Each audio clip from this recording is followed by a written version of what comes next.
Afternoon mga idol, ayan makakapag-ride ulit tayo. Ano lang to, short ride, may di-deliver lang tayo.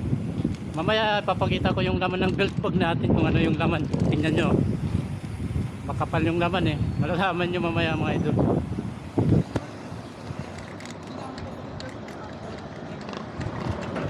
Kaya abangan yung laman ng belt bag.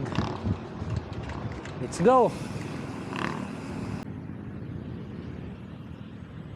So ayan mga idol, dito na natin i-reveal yung belt bag.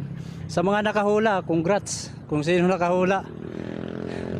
Nauso to ngayon sa social media dahil sa nangyari doon sa sa viral na video na buti mabait yung siklista, hindi siya nag-demand o nagkaso.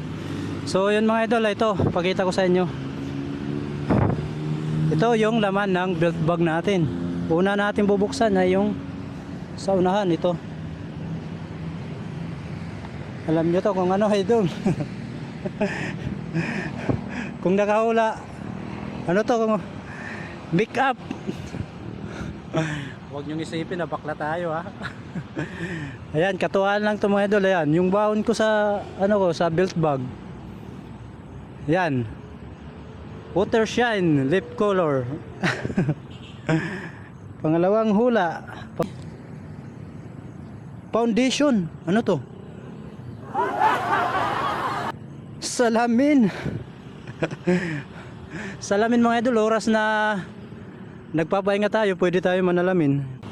Okay, tapos na tayo sa unang lagayan natin ng belt bag. Pangalawa, ito.